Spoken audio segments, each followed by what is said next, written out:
எல்லாம் வல்ல சிவபெரும்பொருளின் திருவருளும் குருவருளும் உள்நின்று உணர்த்த வேண்டி என்னை விட பெரியோர்களை எல்லாம் தாழ்ந்து வணங்கியும் உன்னை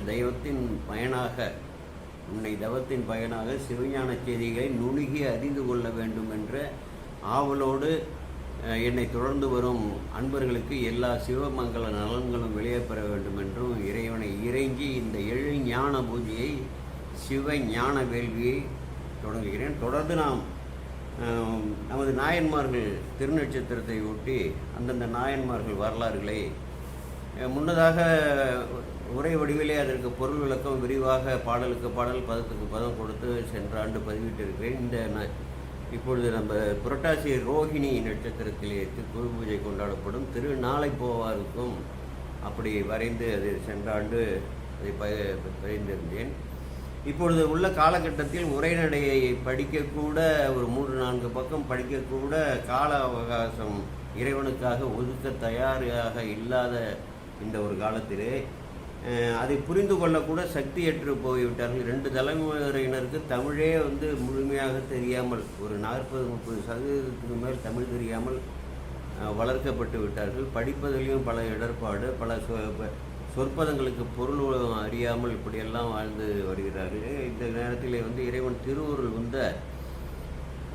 உரைநடையாக நாம் இந்த யூடியூப் மூலம் அதை செய்வோம் என்று சொல்லி அந்த வகையிலே இப்பொழுது திருநாளை போவார் அவருடைய புராணம், ஒரு புகழ்மிக்க சீர்மிக்க ஒரு நாயனார் அவருடைய புராணம்.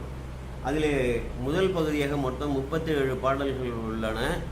முதல் பகுதியிலே திருத்தொண்டர் திருவந்தாதியிலே இவரை பற்றி போற்றி பரவப்பட்ட நம்பியாண்டார் நம்பிகளால் போற்றி பரவப்பட்ட பாடலுக்கும் 1 முதல் 19 முடிய உள்ள இவருடைய வரலாற்று பாடல்களுக்கும் முதல் பகுதியில் என்ன பெரிய பகுதியாக இருக்கிறது. கிட்டத்தட்ட 2 மணி நேரம் உரையாற்றுவதை யாரும் கேட்க மாட்டார்கள். அதனால் 2 பிரிவாக பிரித்து திருப்பங்கூர் அங்கே அவர் இறைவனை வழிபட எதிர்கொண்டு நிற்க அங்கே நந்தி மறைத்து இருப்பதை உள்ளத்தில் நிறைந்து நேராக தொழமுடியவில்லை என்று நினைத்தவுடனேயே நினைந்தவருக்கு நேர்வாராகி அந்த நந்தியை விலக்கி தன்னை புலப்படுத்தி காட்சியறினார் இல்லையா பெருமான். அது காட்சியறிய பிறகு அங்கே இருந்து வணங்கி பின்னால் அந்த குளத்தை அவர் தொட்டு குளத்தை வெட்டி அமைத்து இறைவனுடன் விடை கொண்டு மீண்டும் திரு ஆதனூர் அவருடைய பிறந்த ஊராகிய திரு ஆதனூருக்கு செல்லும் வரையிலே அந்த முதல் பகுதியை பார்த்தோம். அற்புதமான ஒரு பகுதி. அந்த பகுதியிலே அவர் அந்த திரு ஆதனூரோட அந்த நாட்டு வளம், அந்த ஊரில் திருநீற்று ஒளி மிகுந்திருக்கக்கூடிய அந்த நிறை, அதன் காரணமாக அந்த சிவ வழிபாடு மிக்கிருப்பதால் அந்த ஊரில் உள்ள நீர்வளம் நிலவளம் எல்லாவற்றையும் சொல்லி இவர் பிறந்த ஒரு புலைப்பாடி என்று சொல்லி ஊரின் புறத்திலே இருக்கக்கூடிய கடைப்பணி என்று சொல்வார்கள். இங்கே இப்பொழுது அலுவலகங்கள்லாம் கடைப்பணி முதல் பணின்னு இருக்குல்ல. ஐஏஎஸ் ஆஃபீஸ் இருந்தாலும் இங்கே கடைநிலை ஊழியர் என்று ஒருவர் இருக்கிறார் அல்லவா. அதுபோல் அங்கே இயற்கையாகவே அமைந்த அந்த புலைப்பாடியில் அந்த மக்கள் மட்டும் வாழக்கூடியவர்கள். அங்கே என்ன நிலை இருக்கிறது என்று அப்படியே சித்திரப்படுத்தி காட்டியிருக்கார். நாங்கள்லாம் சிறு பிராயத்திலே அங்கே எல்லாம் போய் அந்த வாழ்க்கை முறையெல்லாம் பார்த்து வியந்திருக்கிறோம். அப்படிப்பட்ட அதெல்லாம் அப்படியே சித்தரித்து சேக்கிழார் பெருமான் இருக்கிறார். அப்போ அங்கே பிறந்த இவர் எப்படிப்பட்ட ஒரு பெருமான், யாரை எங்கே போட்டாலும் அது முன்னை பிறவியோட தொடர்ச்சி. இதை நாம் புரிந்து கொள்ள வேண்டும். நாம் இன்றைக்கு பிறந்திருக்கிறோம் என்றால் முன்னை பிறவியோட தொடர்ச்சியாகத்தான் இந்த சிவதவம் செய்ததால் தான் சிவபெருமானோட பெருமைகளை பற்றி பேசவும் அதை கேட்பதற்கும் நாம் தவம் இல்லாத அமையாது. அதை முதலில் புரிந்து கொள்ள வேண்டும். முன்னை பிறவி தொடர்ச்சி. முன்னை பிறவியில் ஒருத்தன் இறைவனை நோக்கிய பயணத்தில் ஒரு 10ஆம் வகுப்பு அளவுக்கு கல்வி கற்றிருந்தான்னா அதிலிருந்து தொடர்ந்து 11ஆம் வகுப்பிலிருந்து தொடர்ந்து அவன் கற்குமாறு அதற்கு தக்கவாறான உள்ள ஒரு பெற்றோர்கள், அப்படிப்பட்ட குடும்ப சூழல், ஊர் சூழல், தெரு சூழல், குல சூழல் இப்படியெல்லாம் அமைத்து வளர்த்தெடுப்பது பெருமானுடைய பணி. ஆனால் நந்தனாரை பொறுத்து கிட்டத்தட்ட ஒரு சாயுஜ்ய நிலையை எய்தத்தக்க அளவுக்கு முன்னை பிறவிலேயே உயர்ந்த நிலையிலே இருப்பவரை மீளவும் கொண்டு இங்கே பிறப்பித்தால் எப்படி ஒரு காற்றடித்த ஒரு பந்தையோ ஒரு பலூனையோ நீருக்குள்ளே எங்கே அமுக்கினாலும் எப்படி பித்து கொண்டு மேலே வருமோ அப்படி அதற்கு ஒப்ப தரிக்க முடியாத அந்த உயிரை வந்து இறைவனை போய் அடைகிறது. அப்படிப்பட்ட ஒரு அற்புதமான வரலாறு. செம்மையால் தணிந்த சிந்தை இது பிறந்து உணர்வு தொடங்கிய பின் பிறைக்கண்ணி பெருந்தகைபால் சிறந்த பெரும் காதலினால் செம்மைபுரி சிந்தையராய் மறந்தும் அயல் நினைவின்றி வருபிறப்பின் வெளிவந்த அறம்பொறி கொள்கையாராயே அடித்தோண்டி நெறி நின்றார். ஒரு அற்புதமான பாட்டு நந்தனாரோட தன்மையை. பிறந்து உணர்வு தொடங்கிய பின் அதை நாம் சொல்லிவிட்டு தான் இப்போ 2வது பகுதிக்கு வர வேண்டும். தாய் தந்தை மாமா அத்தை சின்னம்மா பெரியம்மா ஆடு மாடு வீடு தோட்டம் மரம் இப்படியெல்லாம் வந்து வெளி உலக உணர்வுகள்லாம் வந்து புரிய ஆரம்பிக்கும் பொழுதே இவருக்கு என்னென்னா முன்னை பிறவியில் அவர் ஈட்டிய தவம் இருக்கு இல்லையா, சிவத்தை நோக்கி ஈட்டிய சிவஞானம், தவத்தால் ஈட்டிய சிவஞானம் அப்படியே முழித்து வருகிறது. பிறந்து உணர்வு தொடங்கிய பின் அந்த ஊரில் யார் வந்து சிவாய நம்ம சொல்லியிருப்பா, அதை போல் சூழலில் யார் சிவ வழிபாடு எப்படி இருக்கும் இன்றைக்கும் இல்லையே. இன்றைக்கும் பல ஊர்களில் அதை போல் வயற்புறத்தில் வாழக்கூடிய மக்கள்கிட்ட சிவ வழிபாடு, ஏன்னா நகர்ப்புறத்தில் வாழக்கூடிய மக்கள்கிட்டே வரல, அப்புறம் எப்படி நாம் வந்து சொல்ல முடியும்? அப்போ உள்ள சூழ்நிலை ஒரு 1000 ஆண்டுகளுக்கு முன்பு 1500 2000 ஆண்டுகளோ அது தெரியாது. எப்படி இருந்திருக்கும்? அங்கே பிறந்த ஒருத்தருக்கு பிறந்து உணர்வு தொடங்கிய பின் பிறைக்கண்ணி பெருந்தகைபால், பிறைக்கண்ணினா பிறையை சூடிய கன்னி மாலை சூடிய பெருந்தகை. பெருந்தகை என்ற வந்து பெருந்தகை என்ற சொல்லுக்கு என்ன ஒரு பொருள்னா, யார் வந்து தன்னை சார்ந்தார்கள் வந்து சிறு சிறு குற்றங்கள் ஏதாவது செய்கிறார்கள் இல்லையா, அந்த குற்றங்களை எல்லாம் பொறுத்து கொண்டு அவர்களை ஏற்றுக்கொள்ளக்கூடிய ஒரு பெருந்தன்மை, அதுதான் பெருந்தகைமை. பெருந்தகை பிறைக்கண்ணி பெருந்தகைமால், அப்படிப்பட்ட பெருமானம். குற்றம் செய்யணும் குணமன கருதும் கொள்கையால் வந்து குறைகள் என்கிறார்கள். அப்படிப்பட்ட பெருமான் பிறந்த உணர்வு தொடங்கிய பின் பிறைக்கண்ணி பெருந்தகைபால் சிறந்த பெருங்காதலினால், என்ன அது காதலினால் ரைட்டு, பெருங்காதலினால் சிறந்த பெருங்காதலினால் எப்படி அமைச்சிருக்காரு பாருங்க இவரோட தன்மை. ஏன்னா சேக்கிழார் பெருமான் அவராக சொல்லலை, மேலிருந்து வானிலை உணர்த்த உணர்த்த உணர்த்த இவர் அப்படியே சிந்தித்து கையால் வந்து இந்த பாடல்களை வந்து வரைந்து நமக்கு வந்து பகிர்ந்திருக்கிறார். அப்படி நம்ம வந்து புரிந்து கொள்ள வேண்டும். செம்மைபுரி சிந்தையராய் சிறந்த பெருங்காதலினால் செம்மைபுரி சிந்தையராய். செம்மைபுரி சிந்தைன்னா செம்மைன்னா என்னன்னா, செம்மையிலேயே வந்து உயர்ந்த பொருள் எடுக்கணும்னா சிவத்தை நோக்கி சிவத்தின் திருவடியே பற்றி சிவத்தின் திருவடியே அடைய வேண்டும் என்று இந்த உறுதியாக பற்றி நின்று அந்த சிவநெறியிலே தவ நெறியிலே செல்கிறது அல்லவா. இந்த உலக மாயா உலக பற்றுக்களை எல்லாம் புறந்தள்ளி விட்டு 5 புலன்களை எல்லாம் வென்று தொண்டர் 5 களிரும் அடக்கி என்று ஞானசம்பந்தர் சொல்வார். அந்த யானை போல 5 புலன்களும் பொறிகளும் தள்ளி நம்ம உலகில் வந்து கிடத்தது இதெல்லாம் அது பண்ணி அகக்கரணங்களான மன சித்தம் புத்தி அகங்காரத்தையும் இறைவன் கொடுத்த இந்த கருவிகளை இறைவனை நோக்கி உயிரை வந்து செலுத்துவதற்கு பயன்படுத்தி கொள்ள ஒரு ஞானத்தின் உச்ச நிலையில் இருந்த செம்மைபுரி சிந்தையராய், அதுதான் செம்மைபுரி சிந்தையராய். சரி இருக்கட்டும். மறந்தும் அயல் நினைவின்றி, மறந்தும் அயல் நினைவின்றினா இவர் அந்த என்னன்னா அந்த உழைப்பாடியில் அங்கே வந்து பிறந்தா கூட அங்கே அந்த மக்களுக்கு ஒரு தலைவராக இருக்கிறார். தலைவராக இருக்கும்போது நிறைய பணிகள்லாம் இருக்கும், அது சார்ந்த பணிகள்லாம் இருக்கும், அந்த பணிகள்லையும் ஈடுபடணும். அப்போ மறந்தும் அயல் நினைவின்றினா எப்படி இருக்கும்? சித்தத்தை வந்து சிவன்பால் வைத்தார், ஒரு பித்த நிலையில் ஒத்தவராக இருக்கிறார். அந்த பணிகளிலேயே வந்து செய்தால் கூட இறைவனோட திருவடியை வந்து மறவாமலே இவைகளை வந்து செய்து கொண்டிருக்கிறது. நேற்றே அதற்கு அந்த முதல் பகுதியில் உதாரணம் சொன்னேன். ஒரு குழந்தை அங்கே இதில் அப்போல்லாம் துணி கட்டி தான் தொங்க விட்டு அதில் படுக்க வச்சுருப்பாங்க. உள்ளே சமையல் அறையில் போய் சமையல்லாம் செய்து கொண்டிருப்பார். எல்லா பணிகளையும் தாயார் செய்து கொண்டிருந்தாலும் குழந்தை மேலேயே அந்த கவனம் அகலாமல், ஒரு நொடி பொழுது கூட அகலாமல் இருக்கும். அதுதான் தாய்மை பாசத்தோட உச்சம். லேசாக வந்து ஒரு ஒளி கட்டாலும் உடனே இருக்கக்கூடிய வேலைகளை போட்டபடி போட்டுவிட்டு உடனே ஓடி வந்து இந்த குழந்தையை வாரி அணைத்து எடுப்பார்கள் அல்லவா. அப்படி வந்து இதை சூழவே இருக்கிறது, இறைவனோட சூழவே, திருச்சிற்றம்பலத்தை சூழவே அந்த சிந்தை. இது வந்து நமக்காக சேக்கிழார் பெருமான் இதை சொல்லியிருக்காரான்னு தெரியல. இதை நான் ரொம்ப வந்து நேற்று இரவு முழுதலும் இந்த ஒரு வார்த்தைக்கு மறந்தும் அயல் நினைவின்றினா என்ன, இது எப்படி வந்து முடியும்? முடிந்தவர்கள் தான் நாயன்மார்களாக இருக்கிறார்கள், உயர்ந்த நிலையிலே வந்து இறைவனையோட அருளை பெற்று இருக்கிறார்கள் என்பதை நான் வந்து புரிந்து கொள்ள வேண்டும். யோக நிலையில் இப்போ சண்டேஸ்வரர் அதை தவிர வேறு எதுவும் சிந்தை இல்லாமல் அப்படி வச்சிருக்கிறார் இல்லையா. அதான் மறந்தும் அயல் நினைவின்றி வருவெறுப்பின் வழி வந்த அந்த அங்கே எங்கே பிறந்தாரோ அந்த குலத்துக்கு உள்ள அந்த பணிகளில் வழுவாமல் அறம்புரி கொள்கையராகவே அடித்தோண்டி நிறைய நின்றார். அந்த அறத்திலிருந்து அவர்களுக்கு வகுக்கப்பட்ட அந்த அறத்திலிருந்து வழுவாமல் அந்த பணிகளையும் செய்து கொண்டு இறை சிந்தனையிலே இருந்து அடித்தோண்டி நெறி நின்றார் அப்படின்னு சொன்னால் சிவபெருமான் திருவடியே சிந்தித்து கொண்டு அங்கே செய்யக்கூடிய அந்த சக்தியை வைத்து என்னென்ன செய்ய முடியுமோ அடித்தொண்டு சிவன் அடித்தொண்டு அந்த கோயில் ஆலயத்தில் இருக்கக்கூடிய இசைக்கருவிகளுக்கெல்லாம் உள்ள தோல் அந்த போர்வை இருக்கு இல்லையா, அந்த மத்தளம் மேளம் ஐவகை கருவிகள்லாம் உருமுக கருவி இருமுக கருவி ஐவகை கருவி அப்படியெல்லாம் இருக்குது. அப்புறம் வீணைகள் யாழுக்கெல்லாம் தந்திரிகள் கொடுக்கறது, கோரோசனை கொடுக்கறது, இதே போல் பணிகள் அந்த எல்லையை வைத்து என்ன பணி செய்ய முடியுமோ அதுதான் எல்லாருக்கும் சொல்கிறேன். உங்களுக்கு உங்கள் எல்லையில் நீங்கள் எங்கே பிறந்திருக்கீங்களோ உங்களோட செல்வ வளம் எப்படி இருக்கோ உங்களோட சக்தியை கொண்டு சிவபெருமானுக்கு சிவ ஆலயங்களுக்கு சிவ திருத்தொண்டர்களுக்கு என்ன செய்ய முடியுமோ அந்த எல்லை அளவுக்கு நீங்கள் செய்தாலே மிகவும் ஒரு உயர்ந்த நிலை என்பதை புரிந்து கொள்ள வேண்டும். அதனால் அவரால் முடிஞ்சதெல்லாம் செய்கிறார். அப்படிப்பட்ட ஒரு அற்புதமான பாடல் அப்படிப்பட்ட சிறப்பிக்கிறார். அங்கே அவருக்கு காட்சியளிக்கிறார் பெருமான்.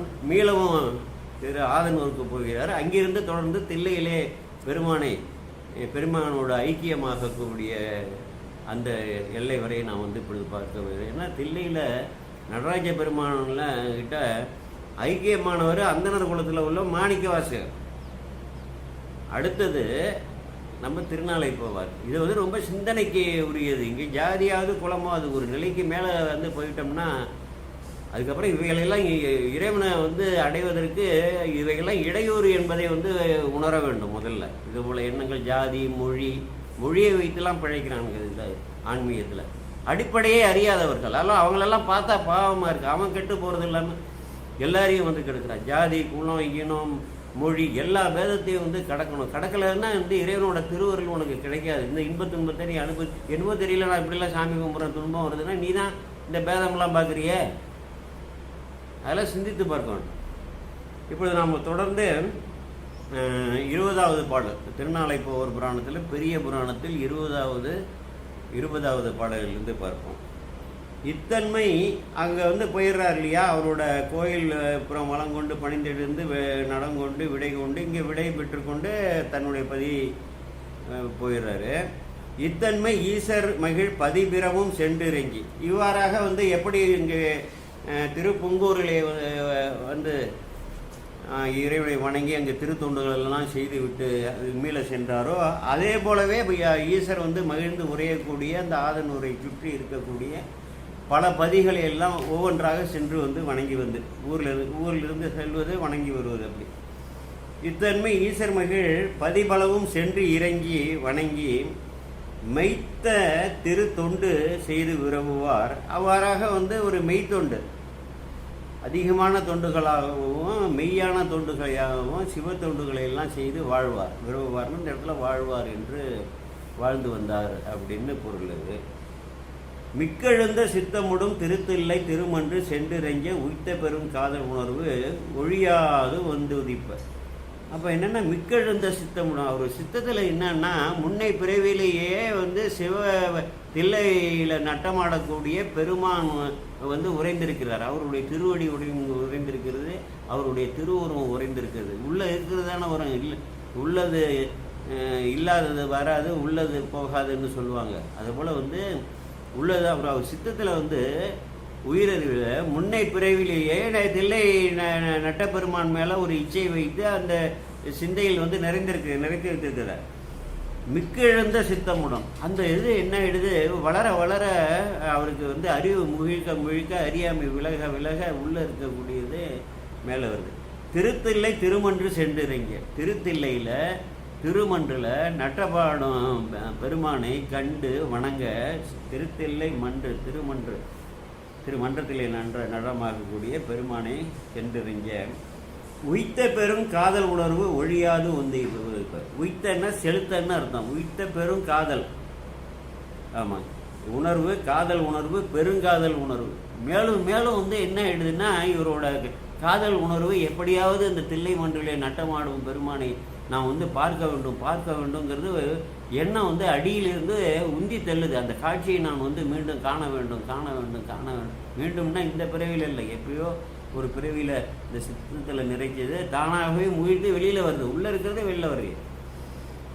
உய்த்த பெறும் காதல் உணர்வு ஒழியாது வந்து உதிப்பன்னு சொல்கிறாரு பாருங்க. இந்த சொல்லை வைத்து ஆராய்ச்சி பண்ணால் நான் சொல்கிற பொருள் உதித்தல்னா என்ன இருக்கும்? கீழே இருந்தால் தானே உதிக்கும், உள்ளே ஏற்கனவே இருந்தால் தானே உதிக்கும். முன்னதாகவே இவருக்கு வந்து சிவபெருமான் மேல் ஒரு காதல் உணர்வும் தில்லை நட்டமாடும் பெருமான் மேலே வந்து ஒரு ஒன்றிய சிந்தையும் அந்த உயிரறிவில் நிறைந்திருந்ததால் இறைவன் வந்து இவருக்கு கடைசியாக ஒரு பிறவியை கொடுத்து ஆட்கொள்ள போகிறார். சாய் விஜய நிலையை அவருக்கு கொடுக்க போகிறார்.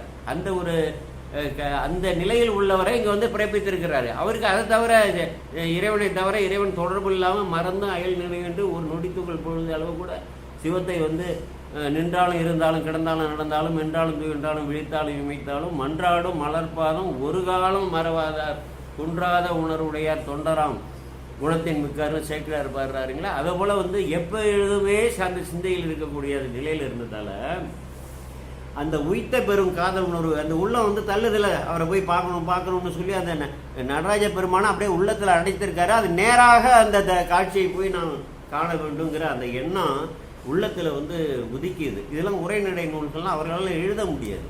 ஏன்னா உரைநடையில் இதெல்லாம் எழுதினா புத்தகம் போடுற மாதிரி ஆகிடும். அவங்க வந்து பிண்டப்பொழிப்பு என்று சொல்லுவாங்க, சில சிறு குறிப்புகளை வந்து சொல்லுவாங்க. நாம் தான் வந்து சிந்தித்து இதை வந்து இப்படியெல்லாம் நம்ம வந்து அதாவது இந்த மூலநூல் ஆசிரியரோட கருத்திலிருந்து பிறழாமல் அப்படி வந்து சிந்திக்கணும். அது இறை அருள் தான் நமக்கு கூட்டி வைக்கும்.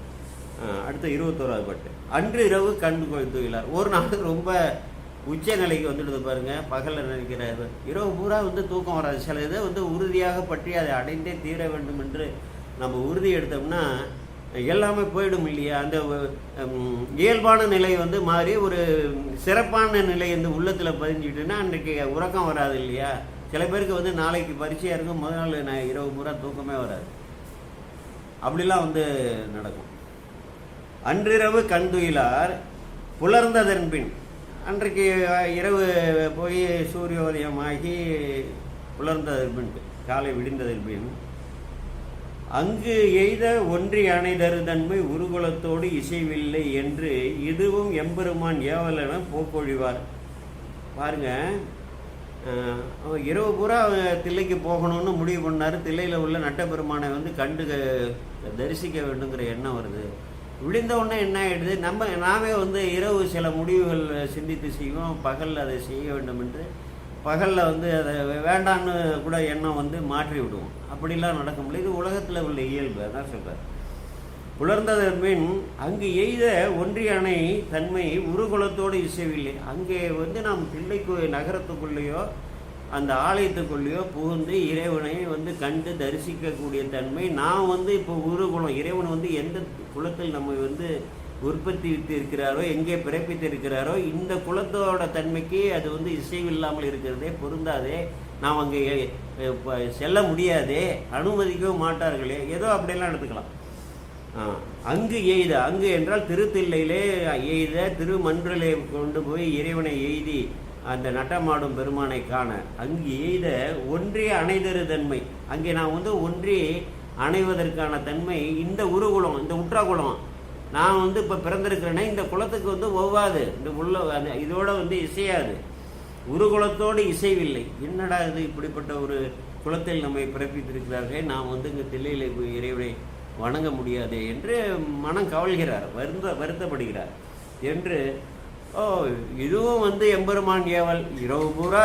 இரவு முழுவதும் வந்து காண வேண்டுங்கிற ஒரு இச்சையை என்கிட்ட வந்து ஒரு பெரிய காதலை வந்து ஏற்படுத்தி என்னை உய்த்து என்னுடைய மனத்தை தள்ளி கொண்டே இருந்தவர் இப்போ விடிந்தவுடன் அங்கே போக இசையாது என்ற ஒரு கருத்தை நம்ம உள்ளத்தில் படைக்கிறாரு. இதே வந்து ஒரு தடை தானே. இதுவும் வந்து இறைவனோட செயல்பாடு தான். நமக்கு வந்து போக வேண்டும் என்ற எண்ணத்தை ஏற்படுத்தியதும் அவர். உன்னோட குலத்தோட இசைவில்லைங்கிற எண்ணத்தை எனக்கு எழுப்பி என்னை வந்து தடை செய்வதும் அவர். அது இறைவனோட திருவிழப்படியே நாம் நடந்து கொள்வோம் என்று. அப்புறம் என்ன பண்ணுறாரு, ஒரு சமாதானம். ஏவல் என போக்கு ஒழிவார். போவதை நிறுத்திட்டு நன்றும் எழும் காதல் மிக இருந்தாலும் வந்து அந்த உள்ளத்தில் அந்த காதலை கட்டுப்படுத்த முடியாமல் காண வேண்டும் பெருமானை என்ற காதலை கட்டுப்படுத்தாமல் ஒத்தி வைப்போம் இல்லையா. சரி நாளை பார்த்து கொள்வோம் அப்படின்னு சொல்லிட்டு நாளை போவேன் என்பார். இன்றைக்கு போட்டோம், இன்றைக்கு உள்ள பணிகளை எல்லாம் பார்ப்போம், கண்டிப்பாக நாளைக்கு போகணும்னு சொல்லி தன்னை வந்து தனக்குத்தானே சமாதானம் செய்து கொள்ள அகத்துக்குள்ளே தனக்குள்ளேயே பேசி வேற ஏனையவர்களிடம் சொல்வதெல்லாம் இல்லை, அகத்துக்குள்ளே அப்படிப்பட்ட சிந்தனை எழுவது, அதை செயல்படணும்னு எண்ணுவது. ஆனால் அதுக்கு வந்து இப்படிப்பட்ட தடைகள்லாம் நேருமே நம்மால் காண முடியாது, இந்த குலத்துக்கு இசைவில்லை என்று சிந்திப்பது. சரி இறைவனோட திருவுருள் இப்படி தான் இருக்கிறது போல் இருக்குது, என்ன செய்வது என்று நினைக்கிறது. மேலும் வந்து ஆசை கட்டுப்படுத்த முடியாமல் சரி நாளை போய்கொள்ளலாம் என்று ஒத்தி வைத்தல். அப்படி 22ஆம் பாட்டு, நாளை போவேன் என்று நாள்கள் சொல்ல தெரியாது. இப்படியாகவே நினைக்கிறது. இரவில் வந்து தூக்கம் வர்றதில்லை, அங்கே போகணும்னு நினைக்கிறது.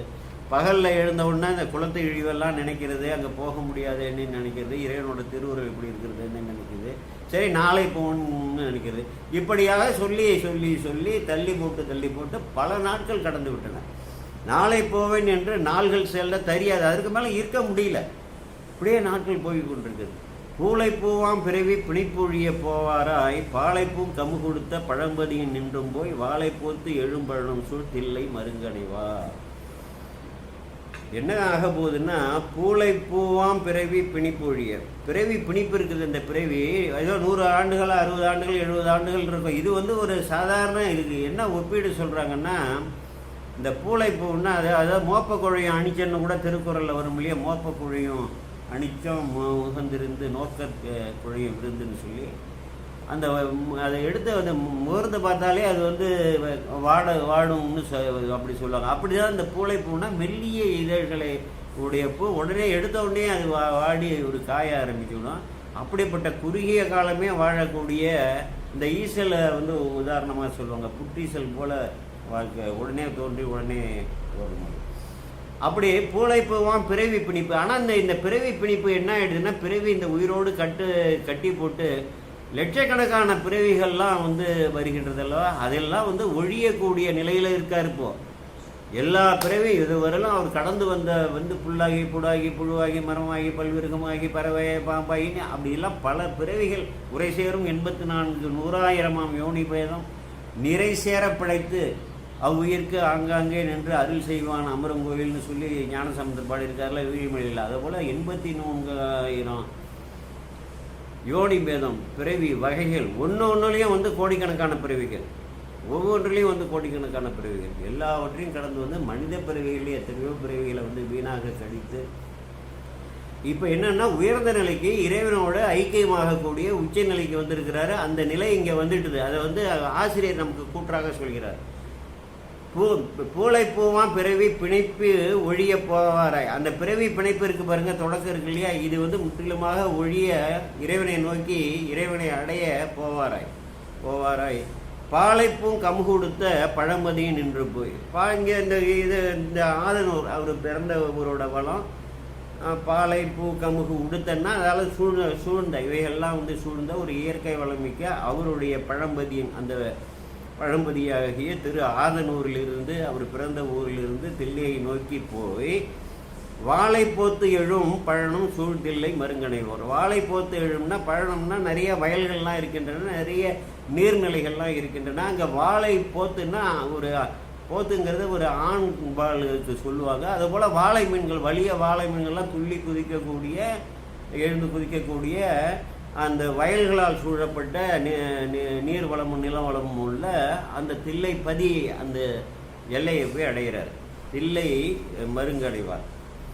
செல்கின்ற பொழுது அத்திரு எல்லை பணிந்து எழுந்து அப்படி போகும்பொழுது தில்லை அதுதான் தெரிஞ்ச உடனே இப்படியே நாயன்மார்களும் வந்து எல்லையை வந்து வணங்கி தான் வராங்க. எல்லையை கடந்து போகும்போது கூட சுந்தரமூர்த்தி சாமிகள் எல்லையை கடந்து போகும்போது வணங்கி அந்த தில்லையை பார்த்து அந்த நகரத்தையே பார்த்து வணங்கி செல்கிறார். அங்கே தில்லையில் வாழக்கூடியவர்கள் சிந்திக்கணும், எப்படி வந்து இப்படிப்பட்ட பேர் கிடைத்திருக்கிறதே நாம் எப்படி வாழ வேண்டும், நீதி தவறாமல் நெறி தவறாமல் எப்படி வாழ வேண்டும், எப்படி நம்மை வந்து நன்னெறியிலேயே செலுத்தி சிவநெறியிலேயே செல்ல வேண்டும் என்பதை இதெல்லாம் சிந்தித்து பார்க்க வேண்டும். எந்த அளவுக்கு அந்த தில்லை நகரத்தை தூய்மையாக காக்க வேண்டுமோ? இன்றைக்கும் மாணவர்கள் எல்லோரும் வந்து வணங்கித்தானே செல்கிறார்கள். அது தூய்மை காக்க வேண்டாமா? எல்லாம் சிந்தித்து பார்க்க வேண்டும்.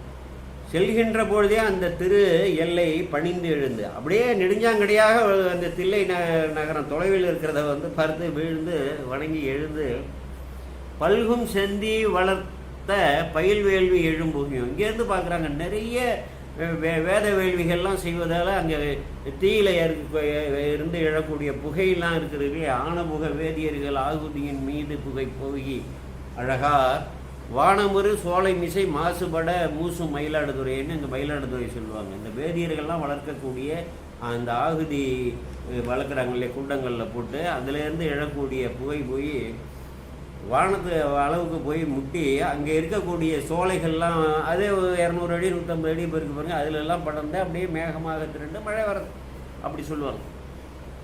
அப்படியே மல்கும் பெரும் பல்கும் செந்தி வளர்த்த பயில் வேள்வி எழும்புகையும் அந்த புகையெல்லாம் தெரியுது. இங்கேருந்து பார்க்கும்போது தில்லையில் அந்த அந்தணர்கள் எல்லாம் 3000 அந்தணர்கள் இருந்திருக்காங்க. 3000 ஒரு வீட்லேயும் வேதிகையும் அக்னி குண்டமும் போட்டு நித்யாக்னி காரியஸ்தர்களாக இருந்திருக்கிறார்கள் அல்லவா? அப்படிலாம் ஆமாம், அந்த தீ புகை தெரியுது. மல்கு பெரும் கிடை ஓதும் மடங்கள் நெருங்கினவும் கண்டு நிறைய பார்த்தீங்கன்னா கிடைன்னா அந்த வேத சிறுவர்கள் வேதங்கள் ஆகமங்கள் பயிலக்கூடிய சிறுவர்கள் இருக்கக்கூடிய அந்த பள்ளிகள்லாம் இருக்கு இல்லையா, அதுக்கு தான் பேர். மல்கு பெரும் கிடை ஓதும் மடங்கள் நெருங்கினவும் கண்டு அவைகள்லாம் நெருங்கி இருக்கிறதெல்லாம் கண்டு அல்கும் தாம் குல நினைந்தே அங்கி அணிந்திலர் நின்றார். அல்கும்னா குறைவு, அதாவது ஒரு தரத்தில் இருந்து குறைவுன்னு சொல்லுவோம்ல, அதில் தன்னுடைய குலத்தோட இழிவை வந்து நினைக்கிறார். அந்த இழிவு வந்து அவர் உள்ளத்திலேருந்து போக வேண்டும் என்பதற்காக தான் அங்கே தீ வளர்க்கப்பட்டது. அவருக்கு தான் அந்த இழிவு இருக்குது. தான் வந்து ஒரு தாழ்ந்த குலத்தவன்னு சொல்லி குல இழிவை வந்து நினைக்கிறாரு. யாருமே குல இழிவை தயவு செய்து கருதார்கள். நீங்கள் எந்த குலத்தில் பிறந்தார்களோ நாம் வந்து அந்த குலத்தோட இழிவானவர்கள் என்றெல்லாம் நினைக்கவே வேண்டாம். குலமோ ஒரு உயிருக்கு ஜாதி மதம் மொழி குலம் எதுவுமே எந்த அடையாளமும் கிடையாது. ஆண் பெண் அலிங்கிற பேதமும் கிடையாது. ஜாதி குலம் எந்த அடையாளமும் நம்ம உயிருக்கு கிடையாது. இந்த பிறவியில் இந்த குலத்தில் நாம் வந்து பிறந்திருக்கிறோம், இந்த ஜாதியில் பிறந்திருக்கிறோம், அதில் வந்து தவறு இல்லை. அதனால் அந்த இழிவே இருக்கக்கூடாது. உங்கள்கிட்டயே அந்த இழிவை நீயே அகற்ற மாட்டேங்கிற, ஏன் உனக்கு வந்து இந்த நம்பிக்கை வரல? நான் இறைவனோட ஆள், சிவனடியார், எனக்கா ஏதரா ஜாதியாவது குலமாவதுன்னு பார்க்கணும். அதுபோல் நம்ம அடியார்கள் பெருமக்கள் அவர்கள் அந்த வட்டத்தில் அந்த ஜாதி குல அந்த சிந்தையே நமக்கு இருக்கவே கூடாது. அதுக்கு நிறைய உதாரணங்கள்லாம் இருக்குது. இவர் என்ன பண்ணுறாரு, இவருக்கு அந்த தொடக்கம் இருக்குது மனத்தில் சிந்தையில். இவர் எவ்வளோ பெரியவர், சித்தத்தில் இறைவனே நினைச்சவருக்கு, ஆனால் நிதர்சனமாக சிந்திக்கிறார். அப்படி நம்ம பார்த்துக்கலாம். அங்கே உள்ள நிலை அப்படி தானே, அவரால் உள்ளே போக முடியாது இல்லையா? அதோட இவருக்கே வந்து ஒரு அச்ச உணர்வு. அங்கே நான் வந்து இந்த குலத்தில் இந்த இடத்துல பிறந்தமே, நாம் வந்து எப்படி இறைவன் போகணும் அதை போடலாம். அல்குதம் குலம் நினைந்தே, இந்த குறைபாடுன்னு அர்த்தம் அல்குதல்னு அந்த இடத்துல. குலம் நினைந்தே அஞ்சி அணிந்திலர் நின்றார். ஒரே அச்சம் வருது உள்ளத்தில். ஐயோ நம்ம எப்படி போய் இறைவனை தரிசிக்கிறது அப்படின்னு சொல்லி ஒரு அச்சம் வருது. நின்றவர், அடுத்து 24வது பாட்டு. நின்றவர் அவ்வாறு வந்து சிந்தித்து நின்றவர் அங்கு எய்தறிய பெருமையினை நினைப்பார். அந்த தில்லையில் இருக்கக்கூடிய அங்கே உள்ள நிகழ்வுலாம் எப்படி இருக்கு என்று சொல்லி அங்கே சென்று வந்தவர்கள்லாம் கூறியதெல்லாம் வந்து விரும்பி விரும்பி கேட்பார் இல்லையா? கேட்டு அந்த தில்லையோட அமைப்பு எப்படியெல்லாம் இருக்குன்னு மனத்தில் வந்து கற்பித்து வைத்திருந்தார்ல, அதையெல்லாம் வந்து இப்போ சிந்திக்கிறார். 24வது பாட்டு. நின்றவர் அங்கு எய்தறிய பெருமையினை நினைப்பார். அங்கே வந்து நாம் ஏன் எய்த முடியாது, அது அப்படிப்பட்ட என்னென்ன பெருமைகள் நாம் வந்து கேள்விப்பட்டிருக்கிறோம் என்பதையெல்லாம் வந்து சிந்தித்து பார்க்கிறார். முன் சென்று இவையும் கடந்து ஊர் ஏயில் திருவாயில் புக்கால். இங்கு இதற்கு மேலும் நம்ம வந்து சென்று அந்த ஊர் எல்லையில் உள்ள அப்போல்லாம் வந்து சுற்றுச்சுவர் ஊரையே அடைத்து வைத்திருப்பார்கள். அந்த எல்லையை உள்ள நம்ம வந்து புகுந்தோமானால் குன்றடைய மாளிகைகள் தோறும் குலவு வேதிகள். குன்று போல இருக்கிறது இல்லையா? செல்வ நெடுமாடம் சென்று சேனோங்கின்னு சொல்லி வானமுறை வந்து வாங்கி செல்வ மதி தோய என்று செல்வம் வளர்கின்றன்னு பாடியிருக்காருல்ல, அப்படிப்பட்ட ஏன்னா அப்படி வந்து அங்கே நடக்குது. அவ்வளவு அந்த தில்லைவாழ் அந்தணர்கள் செய்யக்கூடிய அந்த பூஜையால் அவ்வளவு செல்வங்கள்லாம் இங்கே வளர்ந்து அப்படிலாம் இருந்திருக்கு. அதே தான் இவர் நினைக்கிறார். சென்றிவையும் கடந்து ஊர் சூழ் எயில் திருவாயில் புக்கால். ஊரை சூழ்ந்து இருக்கக்கூடிய அந்த சுவற்றால் வந்து கோட்டை போல் இருக்கக்கூடிய அதோட வாயில் வந்து நம்ம உள்ளே புகுந்தோம்னா குன்றணைய மாளிகைகள், பெரிய பெரிய குன்று போல மாட மாளிகைகள், கூட கோபுரங்கள் தோறும் குளவும் வேதிகைகள், விளங்கி இருக்கக்கூடிய வேதிகைகள். ஒன்றிய 3000 அங்கு உளர் என்பார் ஆகுதிகள். ஒன்றிய 3000 அங்கு உள என்பார் ஆகுதிகள்னா அந்த வேதிகைன்னு சொன்னால் மேடை, அந்த கடம் சாமனம்லாம் பண்ணி வைத்திருப்பார்கள், அந்த மேடைக்கு வேதிகைன்னு பேர். இந்த கீழே எரி ஓம்பக்கூடிய அதற்கு குண்டம் என்று பேர், அதுதான் ஆகுதி. அந்த ஆகுதி பொருள்கள் எல்லாம் இறைவனுக்கு ஆக வேண்டும் என்று போடக்கூடிய பகுதிகள் தான் அந்த தீயை வளர்த்து அதில் இடுவார்கள் அல்லவா, சமர்ப்பிப்பார்கள் அல்லவா. அதுதான். அப்போ என்னன்னா அங்கே வந்து இந்த குன்றணைய மாளிகையில் 3000 வேதிகைகள் அந்த ஊர்லேயே இருக்குது. ஆலயத்தில் இருக்குங்கிறது அது தனி. அந்த ஊரில் இருக்கக்கூடிய அந்த தில்லைவாழந்தவர்கள் 3000 வரும். அவர்கள் இல்லத்தில் வேதிகையில் வந்து கடம் சாபித்து சுவார்த்த பூஜைன்னு செய்வாங்க இல்லையா, அதிகாலையில் தனக்காக செய்யக்கூடிய பூஜை. அப்புறம் பரார்த்த பூஜை தான் ஆலயத்தில் வந்து செய்யக்கூடிய பூஜை. அங்கே பல அந்தணர்கள் வந்து ஒவ்வொரு காலமும் ஒவ்வொரு நேரமும் அந்திலாம் இருக்கு இல்லையா, அந்தி சந்திகள்லாம் அந்த பூஜைகளில் ஆகுதி வளர்த்து செய்வார்கள். அதனால் அந்த புகைகள் வரும். அப்படிப்பட்டு 3000 வேதிகைகள் இருக்குன்னு சொல்லி இவருக்கு செய்தி பிறர் சொல்ல அறிந்திருக்கிறார். அதெல்லாம் சிந்திச்சு பார்க்குறாரு. குன்றணைய மாளிகைகள் தோறும் குளவும் விளங்கி தோன்றும் வேதிகைகள், ஒன்றிய 3000 அங்கு உலை என்பார் ஆகுதிகள். அந்த ஒவ்வொரு வேதிகை மேடைக்கு கீழே ஒரு குண்டம், யாக குண்டம், இவைகள்லாம் இருக்குன்னு சொல்லுவாங்களே அப்படின்னு சிந்திக்கிறார். இப்பரிசாக இருக்க இது அப்படி வந்து அந்த ஊரில் இப்படிப்பட்ட அமைப்பு இருக்க எனக்கு எய்தல் அறியுது. நான் வந்து எப்படி அந்த ஊருக்குள்ளே போக முடியும்? இப்படி அந்தணர்கள்லாம் ஒவ்வொரு இல்லத்துலேயும் வேதிகைகளை அமைத்து ஆகுதிகளில் வந்து வேத வேள்விகள், வேதாகம வேள்விகள்லாம் நடராஜ பெருமானை முன்னிலைப்படுத்தி சிவமே ஏகையரை என்று உணர்ந்து செய்கிறார்களே, அந்த இடத்துக்கு நான் எப்படி போக முடியும்? இப்படிப்பட்ட ஒரு குலத்தில் என்னை வந்து பிறப்பித்திருக்கிறாரே அப்படின்னு சொல்லி அப்படி நினைக்கிறார். இப்பரிசாக இருக்கு அங்கு அவ்வாறு வந்து சிறந்து ஒரு தூய்மையாக இருக்க எனக்கு எய்தல் அரிது என்று அஞ்சி அப்பதியின் மதில்புறத்தின் ஆறாத பெருங்காதல். அப்போ எங்கே இருக்காரு? ஏற்கனவே வந்தார் பாருங்க, ஒரு வெளிமதில், அந்த ஊரையே அடைச்சி இருக்கக்கூடிய வெளிமதில் இருக்காரு. அதுக்கப்புறம் ஒரு உள்மதியில் உள்ள பூந்தாதான் இப்படிலாம் இருக்குன்னு சொல்லி முதல்ல சொல்கிறாரு. அந்த மதில் புறத்திலே சிந்திச்சுக்கிட்டே இருக்கிறாரு. அப்பதியின் மதில்புறத்தின். ஆனால் என்ன ஆயிடுது உள்ள மட்டும் ஆறாத பெருங்காதல். ஆறாத பெருங்காதல்லாம் சில பொருள்களை வந்து இந்த இது சொல்லுவாங்க. ஒரு நிலக்கடலை பாருங்கள், முதல்ல வந்து இது கொழுப்பு நம்ம ரொம்ப சாப்பிடக்கூடாதுன்னு சொல்லி ஒரு 10 கல்லை மட்டும் எடுத்துக்கிட்டு வச்சுருவோம். அதுக்கப்புறமா அது தின்ற உடனே என்ன ஆகிடும், மீளவும் கொஞ்சம் வந்து அதை திங்க வேண்டும்னு ஒரு ஆசை வரும். அது அனுபவத்தில் உள்ளது. எல்லோருக்கும் அந்த அனுபவம் வந்திருக்கும்னு நினைக்கிறேன். அதே போல் ஆறாத உன்ன வந்து அனுபவிக்க ஆறாத ஒரு பெருங்காதல் மீளவும் அனுபவிக்க வேண்டும் என்று அப்படிப்பட்ட ஒரு தன்மை அது. அப்பதியின் மதில்புறத்தின் ஆறாத பெருங்காதல் ஒப்பதாக வளர்ந்தவங்க மேலும் நட்டப்பெருமானை நேராக கொண்டு பார்த்தே ஆக வேண்டும், கண்டே ஆக வேண்டும், தரிசித்தே ஆக வேண்டும். இந்த உடலை கொண்டு நான் எப்படியாவது அவரை தரிசித்தே ஆக வேண்டுங்கிற ஆறாத காதல் வந்து மேலும் வந்து வளர்ந்து ஓங்குது. ஒப்பரிதாய்னா அது ஒப்பில்லாத வகை. யாருக்குமே இதுவரையில் வந்து உலகத்தில் பிறந்தவன் யாருக்குமே இப்படிப்பட்ட ஒரு உயர்ந்த ஒரு வலிய காதல் ஏற்படாத அளவுக்கு இது யாரோடவே ஒப்பிட முடியல. நந்தனாருக்கு என்ன காதல் இறைவனை கொண்டு தரிசிக்க வேண்டும் என்று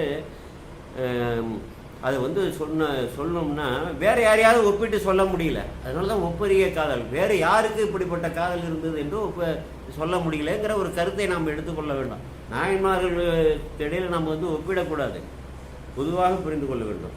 ஒப்பரிதாய் வளர்ந்துவங்க உள் உருகி கைட்டு உடனே இப்படிப்பட்ட காதல் வந்தால் அந்த உள் உருக்கம் இயல்பாக வரும்ல. இப்போ குழந்தைகள் மேலே வந்து ஒரு ஒப்பில்லாத காதல் வந்து தாய்க்கு இருப்பதாக தான் அந்த குழந்தைக்கு சிறு இடையூறோ சிறு இதுன்னா மனம் உருகி வந்து அவங்கள அறியாமலே கண்ணீர் வெளியில் வருது பாருங்க. அதான் உருகிறது. வேற என்ன? ஒப்பரிதாய் வளர்ந்தவங்க உள் உருகி கைதொழுதே. வேற என்ன வழி? சரணாகதி. உன்னை தவிர எனக்கு இது இல்லை, எனக்கு இப்படிப்பட்ட காதல் இருக்கு இறைவான்னு சொல்லி அப்படியே ஒரு படம் பிடித்தது போல நட்டப்பெருமான் வந்து அவர் சிந்தையில் உறைந்தவரை அப்படியே சிந்திக்கிறார். உள்ளுருகி கைதொழுதே செப்பரிய திரு எல்லை வளம் கொண்டு செல்கின்றார். என்ன இயலும் அந்த இடத்துல? சரி, இதோட பெருமை வந்து எல்லையே இல்லாத செப்பரிய அந்த திருமதில் இருக்கு இல்லையா, திரு எல்லை இருக்கு இல்லையா, அந்த தில்லையோட எல்லைக்கே அதோட பெருமையே வந்து சொல்ல முடியாது. ஏன்னா அப்படிப்பட்ட அற்புதம் அங்கே இருக்குது. அதை சூழ்ந்து இருக்கக்கூடிய திருமதில். செப்பரிய திரு எல்லை வளங்குண்டான் திரு எல்லைன்னு போகிறாரு பாருங்க. அந்த ஊரோட எல்லையை, நகரத்தோட எல்லையை திரு எல்லை. எந்த அளவுக்கு சேக்கிழார் பெருமான் வந்து சிறப்பிக்கணுமோ திரு எல்லை வளங்கொண்டு செய்கின்றார். ஏதோ சிந்தித்து கொண்டு சிவாய நம்ம நடராஜ பெருமானே சிவ சிதம்பரம்னு அப்படியே ஸ்துதிச்சிட்டோம்னு சொல்லிட்டு வளங்கொண்டு செய்கின்றார். இவ்வண்ணம் இரவு பகல் வளம் செய்து, அது இரவா தெரியல பகலா தெரியல, இப்படியே சிந்தித்து கொண்டே கால் பாட்டம் நடக்குது அப்படின்னு சொல்லுங்களேன், தன்னை அறியாமலே. இவ்வண்ணம் இரவு பகல் வளம் செய்து அங்கு எய்தறிய அவ்வண்ணம் நினைந்தெழுத, அங்கு வந்து எய்தறிய அப்போ அவ்வண்ணம்னா அவ்வாறாக இறைவனை வந்து தரிசிக்க வேண்டும் எண்ணத்தோடு நினைந்து சிந்தை அழிந்த, சிந்தை வந்து கவன்ற மனம் உருகிய அடித்தொண்டர், அந்த திருவடி தொண்டு செய்யக்கூடிய அடித்தொண்டர்னா கடைசி தொண்டர்ல, திருவடிக்கே வந்து திருவடியே உள்ளத்தில் இது பண்ணி அந்த திருவடி தொண்டு அயலில் செஞ்சால் கூட திருவடி தொண்டு தானே. நீங்கள் வந்து சரிய காரியங்கள்லாம் இறைவனுக்காக செய்கிறோம், கூட்டுறோம், இது பெருக்கிறோம், பூக்களை பறிக்கிறோம், கட்டுறோம், இதெல்லாம் கொடுக்குறோம், இது எல்லாமே வந்து இறைவனோட திருவடி தொண்டு தான். அடித்தொண்டர் அயர்வெய்தி, மன அயற்சி வருது, ஐயோ வந்து நம்மளால் எய்தற்கரிய வந்து எய்த முடியாது போல் இருக்க, நம்ம இப்படி வந்து ஒரு ஆசையை வைத்து விட்டோமே, இப்படி குல இழிவு வந்து நமக்கு தடையாக இடைநிற்கிறது என்று மிகவும் வருத்தம்.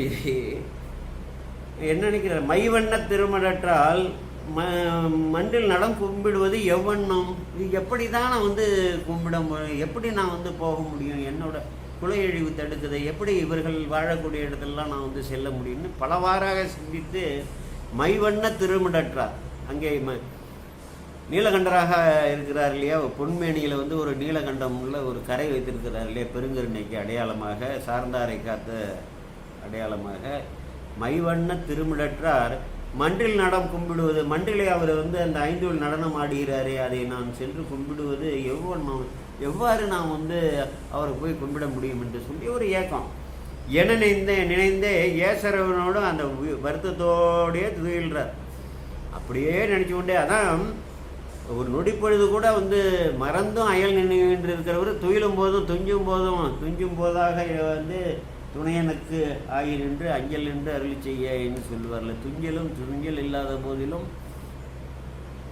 நெஞ்சகம் நைந்து நினைமின் நாளும் அப்படின்னு பாடியிருக்காரு. துஞ்ச வருவாரும் தொழுவிப்பாரும் நெஞ்சம் புகுந்து என்ன நினைவிப்பாரும் ஞான சம்பந்தர். அதே போல் பார்த்தீங்கன்னா அந்த தூங்கும்போது கூட இந்த இறைவனோட நினைவு அப்படியே வந்து இது எப்படா நம்ம போய் அவரை பார்க்குறது அப்படின்னு சொல்லி ஏக்கத்தோடு படுத்து ஒரு சுற்றி வரால உடல் அயற்சி வந்து ஒரு உறக்கத்தை உண்டாக்குது. ஏசரவுன்னா வருத்தம் அந்த இடத்துல. திரு ஏசரவு இருக்கு இல்லையா, இதில் திருவாசகத்தில் 27 நினைக்கிறாரு, இன்னல் தரும் இழி பிறவி இது தடை என்றே துவில்வார். என்ன நினைக்கிறாரு? இது வந்து இந்த இழி பிறவி இருக்குது, இதுவே வந்து தடை. இறைவனை வந்து நான் இப்போ வந்து எங்கே பிறப்பிக்கப்பட்டிருக்கிறேனோ அது வந்து தடை. அதோடு இல்லாமல் இந்த பிறவியே தடை. இந்த மனித பிறவி எடுத்திருக்கிறேன் பாருங்க, இதே வந்து இறைவனை எழுதுவதற்கு ஒரு தடையாக இருக்கிறது. இதெல்லாம் கடக்கணும் இல்லையா, அப்படிலாம் நம்ம ஞானமாக நினைக்கணும். இன்னல் தரும் இப்பிறவி இது தடை. என்னன்னா இன்னல் தரும் இப்பிறவினா இந்த பிறவி வந்து இன்னல் தான் தரும், துன்பம் தான் தரும். அதான் துயரிலங்க உலகில் பல ஊழிகள் தோன்றும் பொழுதெல்லாம் ஞானசமுந்தர் பண்ணார் 8வது பாடலில் முதல் பதிகத்திலேயே. ஒரு இன்பம் விளங்கும் இந்த உலகில்னு சொல்லி சொன்னாரா, துயரிலங்கும் உலகில்னா இது வந்து பிறவியே துயர். மனிதனாக பிறந்தவன் அவன் அரசனாக பிறந்தாலும் சரி, எந்த அளவுக்கு வந்து இன்பத்தை வந்து அவன் தேடி அனுபவிக்கிறானோ, அது நாடி வர அனுபவிக்கிறானோ, அதற்கு சமமான துன்பத்தை அடைந்தே தீர வேண்டும். இறைவன் வந்து பக்குவப்படுத்துவதற்காக இன்பத்தையும் துன்பத்தையும் நமக்கு ஏற்றி அனுப்பியிருக்கிறார். ஆக இது வந்து துயர வாழ்க்கை, இதிலிருந்து விடுபட வேண்டும். இன்னல் தரும் இழு பிறவி இது தடை. இப்படிப்பட்ட ஒரு இழிந்த பிறவியே இறைவனை நாம் வந்து பார்ப்பதற்கு அனுபவிப்பதற்கு தடையாக இருக்கிறது என்று அப்படியே நினைத்து கொண்டே துயில்கிறார். பலவாறாக நினைத்து அந்நிலைமை, இந்த நிலைமை அவருக்கு எல்லாமே தெரியும், அங்கே தான் உள்ளே இருக்கார். அந்நிலைமை அம்பலத்துள் ஆடுவார் அருந்தருளி. இப்படிப்பட்ட ஒரு சூழலை வந்து பெருமான் சரி இந்த எல்லைக்கு வந்துட்டியா நீ, இவ்வளவு வந்து உனக்கு அன்பா அப்படின்னு சொல்லி அந்த உச்சத்துக்கு வந்த நிலையில் மண்ணு திரு தொண்டர் அவர் வருத்தமெல்லாம் தீர்ப்பதற்கு அந்த நிலை பெற்ற திருத்தொண்டரான நந்தனாரோ திருநாளை போவாரோட வருத்தம் எல்லாம் தீர்ப்பதற்கு, எல்லாங்கிற பொருள் போட்டிருக்காருங்க. இதுமே பிறவியே கிடையாது. முன்னணைந்து கணவன்கள் முறுவலோடு அருள் செய்வார். அதை புன்முறுவலோட சிரித்த முகங்கண்டால் அப்படின்னு சொல்லுவார்ல, சிரித்த முகம் கண்ட பின்பு நான் வேற என்ன காண்பதுன்னு அப்புறம் சொல்லுவார்ல, அதுபோல் புன்முறுவலோட இவரோட கணவனோட வந்து சாமி சொல்கிறாரு. இப்பிறவி போய் நீங்க எரிநீடை நீமொழி முப்புரை நூல் மார்பருடன் முன்னணைவாய். இந்த பிறவி உனக்கு போகணும், அவ்வளோதானே. இந்த பிறவியே இனிமேல் போயிடும். இது நீங்கணும்னா நீ வந்து தீயில வந்து மூழ்கி, நீ மூழ்கி தீயில எதற்காக வந்து பெருமான் இவரை மூழ்க செய்ய வேண்டும் என்று பலர் வந்து எதை வேணும் ஏதாவது பேசணும். இவர் உள்ளத்தில் அந்த இழிவு இருக்கு பாருங்க. இந்த சாதி வந்து நான் வந்து தாழ்ந்த சாதியில் தாழ்ந்த குலத்தில் வந்து பிறந்து விட்டோம் என்று ஒரு இழிவான எண்ண தொடக்கு வந்து இவர் உயிரறிவை பற்றி இருக்கு பாருங்க. அது நீங்க வேண்டும் என்றால் அந்த எரியில மூழ்னா அது நீங்க போயிடுங்கிற அது போல இவரை வந்து சிந்திக்க செய்து அதை வந்து முற்றிலுமாக நீக்கி, அது ஒரு தொடக்கு, அது ஒரு தடை. நீ உன்னை இழிகுலம்னு உன்னை நினைச்சாலே அதே ஒரு தடை என்று நீ புரிந்து கொள்ளணும். இறைவனை நோக்கி நீ பயணிக்கிற இந்த உடலை கொண்டு நீ எந்த குலத்தில் வந்து பிறந்திருந்தா உனக்கு என்ன, நீ ஏன் அந்த குல இழிவை நினைக்கிற? நீ வந்து அந்தனோட உயர்ந்தவர், பிரம்மதேவனோட உயர்ந்தவர் என்று நீ அப்படிலாம் வந்து சிந்திக்க வேண்டும். உள்ளுவதெல்லாம் உயர் உள்ள அப்படின்னு சொல்லி சொல்லணும். தன்னைத்தானே இழிவாக நினைப்போம், எப்படி வந்து வாழ்க்கையில் முன்னேற முடியும்? நம்ம இறைவனோட அன்புக்கு ஆளாக இருக்கோம். நம்மோட எவன் பெரியவன்? நேரடியாக இறை தொண்டு செய்யணும், இறைவனோட பரத்துவத்தையே பேசுகிறோம், இறைவனோட பரத்துவத்தையே கேட்பதற்கு இச்சை வச்சிருக்கிறோம். நம்மளோட பெரியவர்கள் எத்தனை பேர் இந்த ஊரில் வசிக்கிறாங்க, இங்கே வசிக்கக்கூடிய ஊரில்? அப்போ என்ன, எதற்கு வந்து சாதி குலம் ஏனைய தொடக்கெல்லாம் அந்த உள்ளத்தில் அதை வந்து நீக்கணுங்கிறதுக்கு தான் அந்த எரி அமைக்க சொல்லப்படுகிறது. அதான் புன்முறுவலோடு சொல்கிறாரு. இவன் உள்ளத்தில் இருக்கக்கூடிய தான் வந்து ஒரு இழிந்த குலத்தை சேர்ந்தவன், இழிந்த சாதியை சேர்ந்தவங்கிற அந்த இழிந்த எண்ணத்தை நீக்க வேண்டும், நீக்கி நான் வந்து அந்த மாசை நீக்கி ஆட்கொள்ள வேண்டுங்கிறதுக்காக தான் அதை செய்கிறார். எரியில் வந்து மூழ்கினதால் அவளை எரிச்சு சாம்பலாக்கி அப்படி பண்ணுறதில்ல. அது முட்டாள்கள் வந்து புரியாமல், என்னன்னு புரியாமலே வந்து பேசுவான். இவனே வந்து வழிபாட்டில் உள்ளவனே எவனாவது ஒருத்தன் சொல்லிட்டு போகிறத ஓஹோ அப்படியா அப்படிங்கிறான். ஒருத்தன் நந்தனாரை எரிச்சு விட்டாருங்கிறான். இன்னொருத்தன் என்ன சொல்லுவான், அவர் வந்த பாதையை வந்து தெற்க அடைச்சி விட்டாங்கிறான். ஏன் ஞானசமுதர் எந்த வழியாட வந்தார்? மேற்க வந்தாரா, தெற்க வந்தாரா, வடக்க வந்தாரா? உடனே கேட்கணும்ல. ஏன் இது நந்தனார் வந்தாருன்னு தெற்கு பாதையை அடைச்சி விட்டான்னு சொல்லி சொல்கிறான்னு எவன் வந்து உனக்கு வந்து எவனா எழுதி வச்சிருக்கானா? இப்படிப்பட்ட வந்து ஒரு தீய அந்த நடராஜ பெருமானோட பார்வையை பார்க்க இந்த உலகத்துக்கு சக்தியில் அது திறந்து விட்டான்னா அழுங்கி போயிடும், தெற்கு பூரா போயிடும்.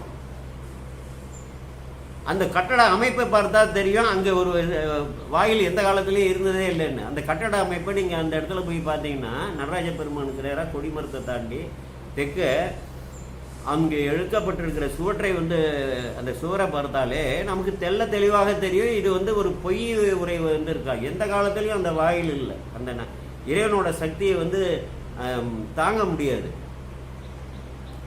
இப்பிறவி போய் நீங்க எரிநடை நீர்மொழி சரி முப்புரை நூல் மார்பருடன் முன்னணைவாய். நீ வந்து இந்த பிறவி உனக்கு போகணுங்கிறியா போயிடும். இனிமேல் வந்து உனக்கு பிறவியே கிடையாது, இது நீங்கணும். நீ போய் எரியில் வந்து எரி வளர்ப்பார்கள் அந்தனர்கள், நீ அதில் மூழ்கி வா அப்படிங்கிறார். மூழ்கி முப்புரை நூல் மார்பர், அந்த முப்புரை நூல் மார்பராகிய தில்லைவாழ் அந்தனர்களாக இருக்கிறார்களே அவர்களோட வந்து நீ முன்னணைவாய் என்ன வந்து மொழிகிறாரு. அப்பரிசே தில்லைவாழ் அந்தனருக்கும் எரியமைக்க மெய்ப்பொருளானார் அருளிய அம்பலத்தை மகனார். இவரிடம் என்ன சொன்னாரோ அந்த வகையிலேயே இவருக்காக எரியமைக்கும்படி தில்லைவாழ் அந்தனருக்கு கனவின்கண் போய் வந்து இவருக்கு சாதாரண வந்து தில்லைவாழ் அந்தனர்னா சாதாரணமாக நம்ம வந்து நினைக்க முடியாது. மெய்ப்பொருள் ஆனார் அருளிய அம்பலத்தை அவங்க வந்து நடராஜ பெருமான ஒரு உருவமாக வந்து ஒரு சிலையாக நினைப்பது. நடராஜ பெருமானே அங்கே வந்து ஆடிக்கொண்டிருக்கிறார் என்று சொல்லி நேரடியாக வந்து நம்ம எப்படி இருக்கிறோமோ அப்படி இருக்கிறார் என்று சொல்லி அப்படி அன்பு வைத்திருக்கக்கூடிய அவர்கள். அதான் சொல்கிறாரு, தம்பெருமான் பணி கேட்ட தவமறையோர் எல்லோரும். தம்பெருமான் அவர்களுடைய பெருமானுடைய ஆணையை கேட்ட தவமறையோர், பாருங்க மறையோர் தவமறையோர். செம்மையால் தணிந்த சிந்தை தில்லை மூவாயிரவர். செம்மையால் தணிந்த சிந்தை தெய்வ வேதியர்களானார். மும்மை ஆயிரவர் தாங்கள் போற்றிட முதல்வனாரை இம்மையே பெற்று வாழ்வார் இனி பெரும் பேரொன்றில்லார். இந்த பிறவிலேயே அவர்கள் பெற்று அங்கே வாழ்ந்து கொண்டிருக்கிறாரு தீட்சிதர். யாராவது தீட்சிதர்களை நீ இழிச்சு தயவு செஞ்சு எவனாவது பேசுகிறான்னா முகத்தில் கூட முழிக்காது. தில்லை வாழ்ந்தனர்களை எவனாவது இழிச்சு பேசினான்னா, விபூதி பூசினவனா இருக்கட்டும், ருத்ராட்சம் அவன் முகத்தில் கூட முழிக்காது. அதை விட பெரிய கொடும் பாவம் இல்லை. அவனை விட பாவிகளே கிடையாது. செம்மையால் தணிந்த சிந்தை. செம்மையானா சிவபெருமானையே உள்ளத்தில் நிறைத்து அதனால் இந்த ரஜச குணங்கள்லாம் கெட்டு போய் தமச குணம் கெட்டு போய் சத்துவ குணம் மேலோங்கி நிற்கக்கூடிய செம்மையால் தணிந்த சிந்தை தெய்வ வேதியர்கள்ன்றாரியா. வேதியர்கள்னு சொல்லாமல் தெய்வ வேதியர்கள். எத்தனை பேர்? மும்மை ஆகிறவர் தாங்கள் போற்றிட முதல்வனாரே. அந்த கைலாயத்தில் இருக்கார பெருமான். இந்த பறவைகளையெல்லாம் கடந்து வெளிக்கிடந்து பெருஞ்சோதியாக இருக்கிறாரே பெருமான். அந்த ஒரு வடிவெடுத்து அங்கு நட்ட பெருமானாக இருக்கிறாரே அந்த பெருமான். தாங்கள் போற்றிட முதல்வனாரே, எல்லாவற்றுக்கும் முதலாக இருக்கக்கூடிய பெருமானே இருக்காரு. அவரை முதல்வனாரை இம்மையே பெற்று வாழ்வார். இப்போ வாழுறார்கள் இந்த மனித பிறவி எடுத்து, மனித மாதிரிக்கே நம்மளாட்ட உருவம் எடுத்து மனித பிறவியில் வாழுறார்கள். இப்பயே அந்த பெருமானை பெற்று வாழ்வார். இனி பேரும் பேர் ஒன்று இல்லாது இந்த பேர் பெற்று விட்டார்கள். இந்த நடராஜ பெருமானை தொட்டு அபிஷேகம்லாம் செய்து அதற்கு அர்ச்சனைகள்லாம் செய்து போற்றி செய்து பாராட்டி சீராட்டி இதெல்லாம் செய்ய கிடைச்சிட்டு செல்ல இன்னும் அவர்கள் என்ன பேர் அடைய போகிறார்கள்? இதை விட ஒரு சிறந்த பேர். இம்மையே பெற்று வாழ்வார் இனி பெரும் பேரொன்றில்லார். தம்மையே தமக்கு ஒப்பான நிலைமையால் தலைமை சார்ந்தார். அவர்களுக்கு ஒப்பு யாரையா? தில்லைவாழ் அந்தனர்களுக்கு ஒப்பு தில்லைவாழ் அந்தனர்கள் தான். யாரோடையும் நீ ஒப்பிட வேண்டாம், அதெல்லாம் விட்டுடும். அவர்கள் தம்மையே தமக்கு ஒப்பான நிலைமையால் அப்படி இறைவனோட இருக்கக்கூடிய ஐக்கியத்தோட அளவுகோலை வைத்து ஒப்பரிய அந்தணர்கள் இருக்கிறார்கள். அந்த நிலைமையால் தலைமை சார்ந்தார்னு சொல்லுவார். அப்படிப்பட்ட அந்தணர்கள் தம்பெருமான் பணி கேட்ட தவமறைய அவர் எல்லோரும் அம்பலவர் திருவாயில் முன்பு அச்சமுடன் நீண்டி உடனே எல்லாரும் எழுந்து வந்துடுறாங்க. அங்கே இறைவன் நடனமாடக்கூடிய பெருமானுடைய திருமுன்பு ஈண்டினா கூடி நெருங்கி எம்பெருமான் அருள் செய்த பணி செய்வோம். வேற ஒன்றும் ஆணை இல்லை. எந்த செய்து அங்கே வாக்குவாதமும் விவாதமாக கிடையாது. பெருமான் இப்படி அருள் செய்திருக்கிற ஓங்கனவில் சொன்னார். ஏங்க வா, அவர் சொன்னபடி நாம் செயல்பாடை செய்வோம் அப்படின்னு சொல்லி எம்பெருமான் அருள் செய்த பணி செய்வோம் என்று ஏற்றி இறைவனை போற்றி தம்பறிவு பெருக வரும் திருத்தொண்டர் பால் சார்ந்தார். தம் பரிவு பெருக வரும் தன்னுடைய இறைவன் மேலே தான் வைத்திருக்கக்கூடிய பரிவு இருக்கிறது, அன்பு இருக்கிறது, பேரன்பு இருக்குது, ஒப்பரிய அன்பு இருக்குது. அது ஒரு முற்று பெறக்கூடிய நிலை. அதை பயனாக விளைந்து இறைவனோடு ஐக்கியமாகி அந்த பேரின்பத்தை அனுபவிக்கக்கூடிய நிலை. அதை எய்துவதற்காக வந்திருக்கிறார் அல்லவா நந்தனாரே. அவர்கிட்ட சேர்றாங்க. அந்த திருத்தொண்டர் பால் சார்றாங்க. அடுத்து உட்படப்பட்டு என்ன சொல்கிறாங்க? ஐயரே ஐயரேன்னு விழிக்கிறாங்க. அங்கே ஞானசம்பந்த பெருமான் திருநீலகண்ட யாழ்ப்பாணரை ஐயரே என்று விழித்தார் அல்லவா, அதை போல் ஐயரே என்று விழிக்கிறார்கள். ஐயரே, அம்பலவர் அருளால் இப்பொழுது அடைந்தோம். நாங்கள் இங்கே அணிந்து உங்களிடம் அணிந்திருக்கிறோமே, இது அம்பலவரோட அருளால். அவர் அவர்களோட, ஏன்னா இவருக்கு தான் தெரியுமா முதல் நாளே இரவு கனவுல இறைவன் சொல்லிட்டார் இல்லையா, அம்பலவர் அருளால் இப்பொழுது அணிந்தோம், வெய்ய அழல் அமைத்து உமக்கு தர வேண்டி. எங்களுக்கு என்ன ஆணையிட்டிருக்கிறார் என்றால், உமக்கு ஒரு வெய்ய அழல் அமைத்து தருமாறு எங்களுக்கு ஆணையிட்டிருக்கிறார். அதை தர வேண்டி உங்களை அழைத்து செல்வதற்காக நாங்கள் அணைந்தோம் என்று சொல்கிறார்கள் என விளம்ப. அவ்வாறு அவர்கள் சொல்ல நையுமன திருத்தொண்டர் மேலே அதாவது நெஞ்சகம் நைந்து நினைமன் நாள்தோறுங்கிறாரு பாருங்க. அப்படியே நைந்து நாள்தோறும் நினைந்த அந்த சிந்தையரான ஒப்பரிய நந்தனார் நையுமன திருத்தொண்டர் நான் உயிர்ந்தேன். ஆக என்னிடம் கனவில் சொன்னார். கனவில் என்னடா இறைவன் சொன்னார். சில பேருக்கு என்ன கனவு வந்துச்சு, இது நெசம் உண்மையாக இருக்குமா இருக்காதா, இது எல்லோருக்கும் உள்ளது தானே. நாம் பல கனவுகள்லாம் காணுவோம். அது என்ன ஆகிடுது, அவர்கள் அப்படி சொன்ன உடனே இரவு தனக்கு கனவுகள் உணர்த்தையோ இதுவும் பொருந்தினோடனே ஆகா நான் உயிர்ந்தேன், இதற்கு மேலே எனக்கு என்ன பிறருக்குரிய பேர் என்ன வேறு இருக்கிறது என்று சொல்லி ஆகா நான் உயிர்ந்தேன்கிறார். நான் உயிர்ந்தேன் என தொழுதார். யாரை தொழுகிறாரு? இல்லை, அந்த நட்ட பெருமானையும் தொழுகிறாரு, இந்த தீட்சிதர்களையும் தொழுதாரு. ஏன்னா வந்து வறந்தவர்களை வந்து எதிர் வணங்குற முறைமை இருக்கு இல்லையா, தொழுதார். தெய்வமறை முனிவர்களும் தீ அமைத்தபடி மொழிந்தார். அதுக்கப்புறம் இவரை அழைத்து போய் அவர்கள் தீயை வளர்த்து விட்டு, அதான் தெய்வமறை, தெய்வ வேதியர்கள்னு அங்கே எழுதினார், இங்கே தெய்வ மறை முனிவர்கள்னு எழுதினார்கள். அதெல்லாம் பார்க்கணும். ஏதோ வந்து நம்ம வழிபாடு வந்து நமக்கு எதுக்கு இதெல்லாம் தேவையாது. எவனோ வந்து ஒரு அரசியல் பண்ணுறான், ஒரு இழிந்த நிலையில் உள்ளவங்களாம் எதையோ வந்து பேசுகிறான். அதெல்லாம் நம்ம வந்து அவர்களோடலாம் தொடர்பே வைத்திருக்கக்கூடாது. இறைவனுக்கு எதிரானவர்கள், இறை அடியார்களுக்கு தொண்டு செய்பவர்களுக்கு எதிரானவர்கள், மெய்யடியார்களுக்கு எதிரானவர்களுக்கு முகத்தில் கூட நம்ம வந்து முழிக்கக்கூடாது. எந்த அளவுக்கு விலகி செல்லணுமோ அப்படி வந்து விலகி செல்லலாம். அவர்கள் சிந்தையே நம்ம உள்ளத்தில் நிறைக்கக்கூடாது. இறைவனை வந்து நிறைக்கக்கூடிய சிந்தையில் இந்த வீரர்களையெல்லாம் நம்ம வந்து சிந்திக்கக்கூடாது. அவர்களோட இணக்கமே வைத்து கொள்ளக்கூடாது. இதெல்லாம் வந்து சிந்தித்து புரிந்து கொள்ளுங்கள். இறைவனே வந்து உங்களோட தவம் பெருசாக இருந்தால் அந்த தீயவர்களை விட்டு இறைவனே வந்து விலக்கி விடுவார். மறையவர்கள் மொழிந்ததற்பின் தென் திசைகள் மதில் புறத்து பிறை உறிஞ்சும் திருவாயில் முன்னாக. மறையவர்கள் அவ்வாறு உங்களுக்கு தீ அமைத்திருக்கிறோம்னு சொல்லும் பொழுது எந்த இடத்துலன்னா, தென் திசையின் மதில் புறத்து பிறை உறிஞ்சும் திருவாயில். அங்கே பிறை உறிஞ்சும்னா அந்த கோபுரம் இருக்குது பாருங்கள், அது தவழக்கூடிய அந்த தெற்கு கோபுர வாயிலில் அந்த சன்னதி தெருவாக இருக்கலாம். திருவாயில் முன்னாக பிஞ்சகர்தம் நிறையருளால், அந்த தலைக்கோளமுடைய சடாமுடியுடைய பெருமானோட திரு அருளால் நிறையருளால், அவருடைய நிறைந்த அருளால் மறையவர்கள் நெருப்பு அமைத்த குழி எய்தி. மறையவர்கள்லாம் இறைவனோட அருளிப்பாடுபடி அங்கே ஒரு குழியை தோண்டி நெருப்பு அமைக்கிற இந்த எரிய வைத்திருக்கிறார் இல்லையா, அந்த குழியை வந்து எய்துகிறார் நமது நந்தனார். இறைவரத்தால் மனம் கொண்டு வேற என்ன வந்து நினைக்கிறாரு, அந்த நட்டப்பெருமானோட தூக்கிய திருவடி இருக்கு இல்லையா, அதையே வந்து உள்ளத்தை வந்து முழுவதுமாக நிறைவேற்று.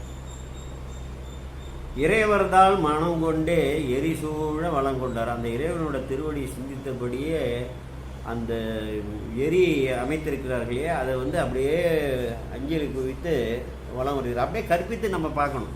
நான் சொல்வது வந்து காட்சியாக நீங்கள் காண வேண்டும். நான் வந்து விவரித்து சொல்வதெல்லாம் காட்சிப்படுத்தலாம். சூழ வந்து மறையோர்கள் இருக்கிறார்கள், தில்லையில் வாழக்கூடிய பிற குலத்தவர்கள்லாம் வந்து சூழ்ந்திருக்கிறார்கள். ஏன்னா தீ ஏரியில் வந்து ஒருத்தர் இறங்க போகிறாருன்னா வீட்டில் எவனா இருப்பானா, எல்லாரும் ஆண் பெண் எவ்வளோ கூட்டம் வந்திருக்கும்.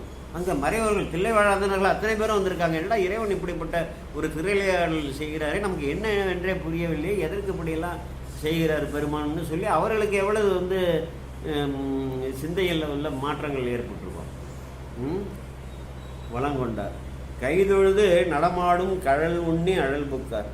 கைதொழுது நடமாடும் கழல் உண்ணி, நடமாடக்கூடிய அந்த பெருமானுடைய திருவடியை சிந்தையில் வந்து நினைந்து உள் நினைந்து அந்த அழல்குள்ள அப்படியே போறார். எய்திய அப்பொழுதின்கண் எரியன்கண், அந்த உள்ள போன உடனே மேலெல்லாம் சுற்றி எரியுது. எரியன்கண் இம்மாய பொய்தகையும் உருவொழித்து, இந்த மாயா லோகத்தால், இந்த 5 பூதங்களால், ஸ்தூல பூதங்களால் ஆன உடம்பு அவர் வைத்திருந்தார் இல்லையா, அது வந்து ஒழிவு. அந்தந்த பூதங்களாம் அந்தந்த பூதங்களில் போய் கரைஞ்சிடுது. பொய்தகையும் உருவொழித்து புண்ணிய மாமுனி உடிவாய், அப்படியே வந்து ஒரு புண்ணிய மாமுனிவராய வந்து தோன்றுனா எப்படி இருப்பாரோ அப்படி புண்ணிய மாமுனி உடைவாய் மெய்தகள் வெண்ணூல் விளங்க. உடம்புல வந்து பார்த்தீங்கன்னா இறைவன் எப்படி முப்புரி நூல் அணிஞ்சிருக்கிறாரோ, அந்தணர்கள் அணிஞ்சிருக்கிறார்களோ, எல்லா குலத்தவருக்கும் முப்புரி நூல் உண்டு. இதை முதலில் வந்து புரிந்து கொள்ள வேண்டும். பலர் வந்து தெரியாமல் விட்டு விட்டார்கள். ஏன் விட்டார்கள்னு சில பிற குலத்தவர்கள் சிவபூஜை செய்கிறவங்களாம் நாங்கள் நோக்கும்போது எங்களுக்கே தெரியவில்லைன்ட்டாங்க. எதனாலங்க நாங்கள் வந்து முப்புரி நூல் அணிவதை விட்டோம்னு சொல்லி எல்லாருக்கும் உண்டு. இப்பொழுது வந்து போட ஆரம்பித்திருக்கிறார்கள். பிற குலத்தவர்கள்லாம் முப்புரி நூல் வந்து போட ஆரம்பித்திருக்கிறார்கள். கைதொழுது நடமாடும் கடல் உண்ணி அழல் புக்கார். எய்திய அப்பொழுதின்கண் எரியின்கண், எரி அந்த நெருப்பில் இம்மாய பொய்தகையும் பொய்மாய பிறவியை வந்து ஒழித்து, அந்த உருவத்தை ஒழித்து புண்ணிய மாமுனி வடிவாய் மெய்திகள், மெய்யில உடலில் திகழக்கூடிய விளங்கி தோன்றக்கூடிய வெண்ணூல் விளங்க வேணிமுடி கொண்டு எழுந்தார். சடாமுடியோடு வந்து அந்த மும்மையால் உலகாண்ட மூர்த்தின்னு சொல்கிறோம்ல, திருநீறு ருத்ராக்கம்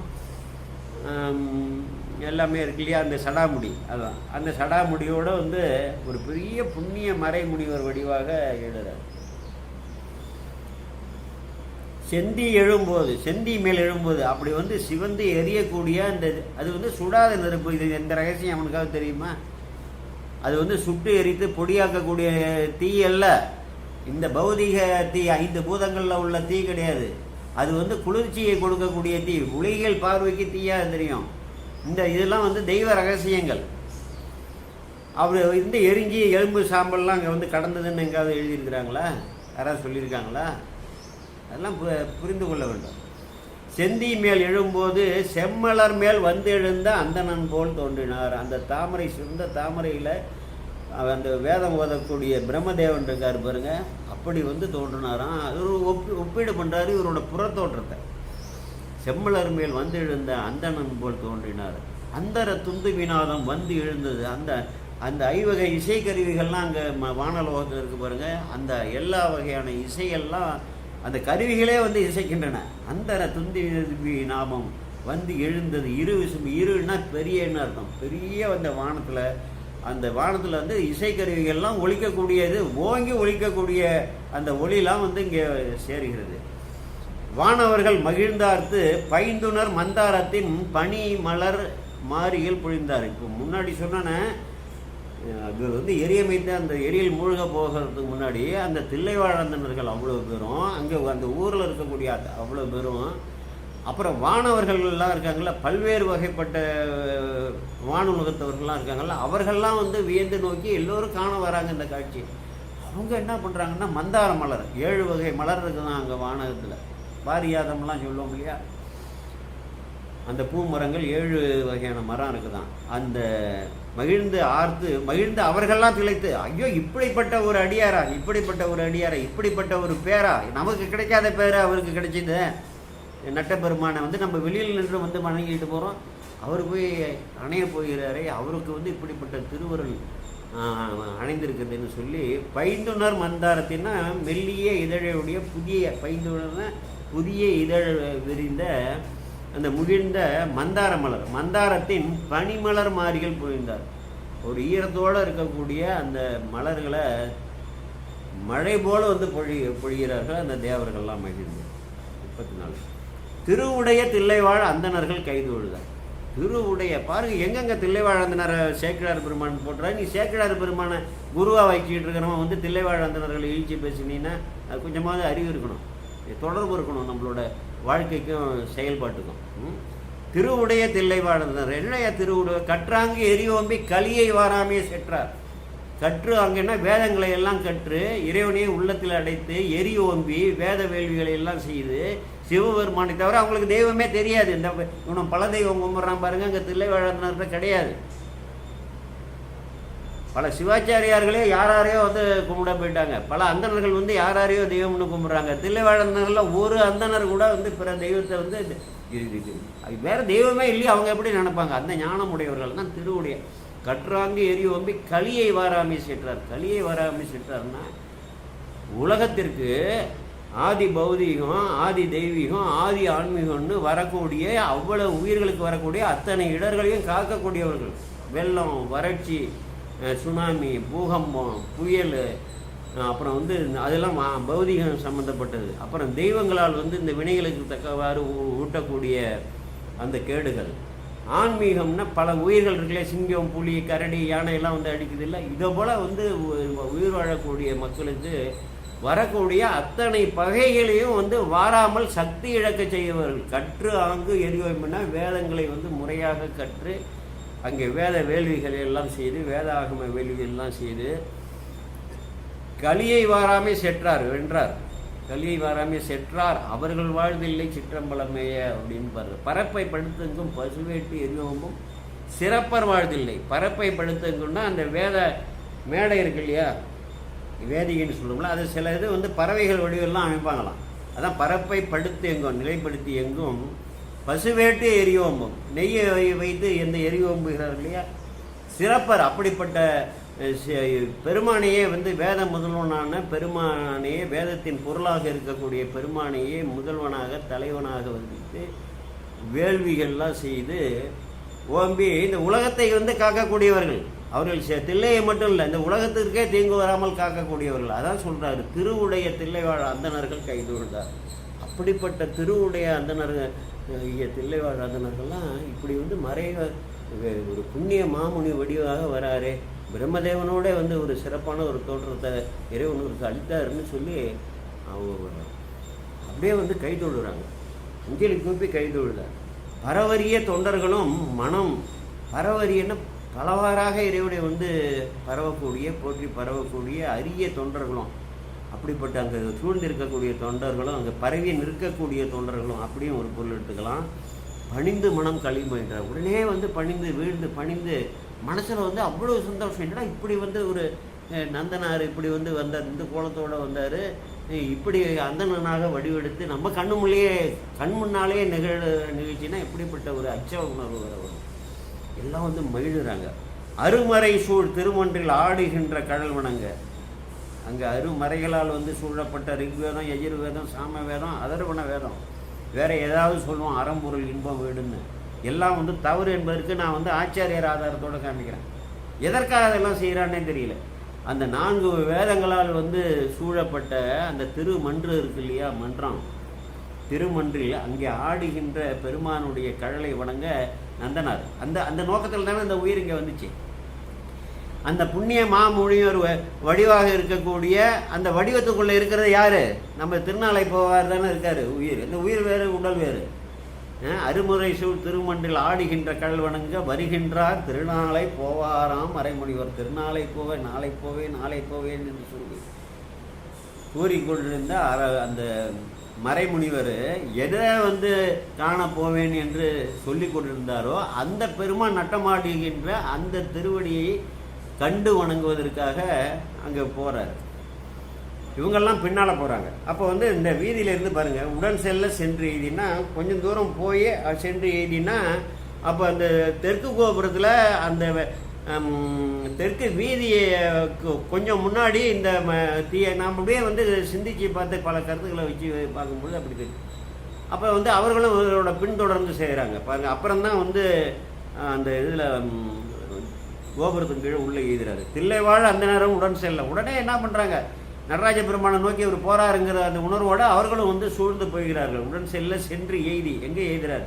கொள்ளைமான் மறிக்கிறத்தார் கோபுரத்தை தொழுதெறிஞ்சி. சென்று எய்தினா கோபுரத்தை எய்தி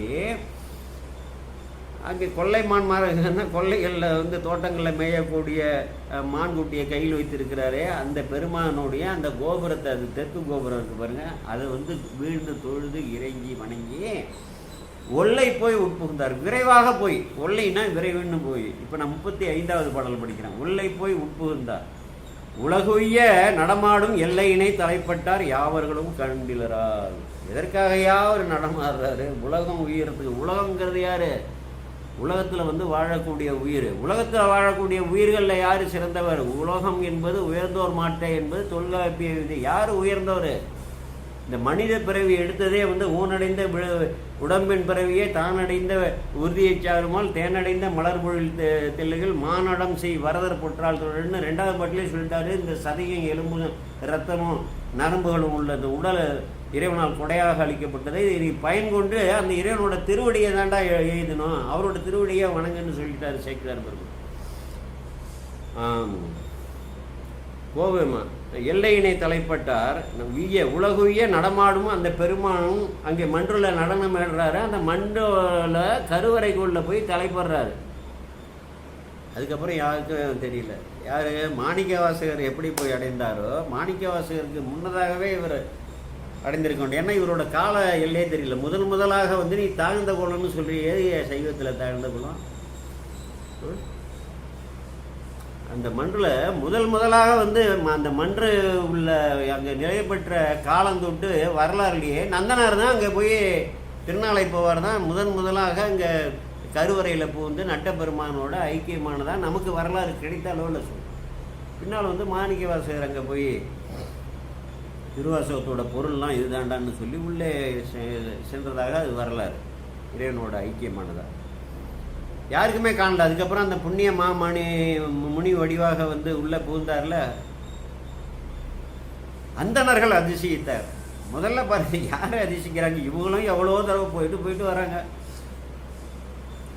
அந்தணர்கள் அதிசயித்தார், அருமுனிவர் துதி செய்தார். அங்கே கூடியிருந்த முனிவர்கள், அரிய முனிவர்கள்லாம் இருக்காங்க பாருங்க, எல்லாமே வந்து போற்றி பரவுகிறார்கள். பிள்ளை வாழ அந்தனர் பெருமானோட கழல் போற்றி என்னென்ன போற்றி செய்து அங்கே வந்து செய்யணுமோ அப்படிலாம் துதி செய்தார். வந்தடைந்த திருத்தொண்டர் தம்மை வினை மாசறுத்து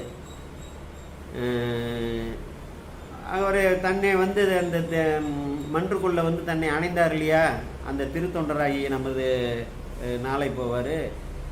வந்தணைந்த திருத்தொண்டர் தம்மை வினை மாசறுத்து அவருக்கு வந்து ஏற்கனவே கொஞ்சம் ஒட்டி கொண்டிருக்கக்கூடிய தீவினை குற்றங்கள்லாம் இருக்குது பாருங்கள், அவைகளெல்லாம் முற்றிலுமாக அறுத்து சுந்தர தாமரை புரையும் துணை அடிகள் இருக்கு. அழகிய தாமரை போன்ற அந்த 2 அடிகளையும் வந்து தொழுது இருக்குமாறு பெருமான் அந்தமிலா ஆனந்த பெருங்கூத்தர் அருள் புரிந்தார். யார் அருள் புரிந்தார்?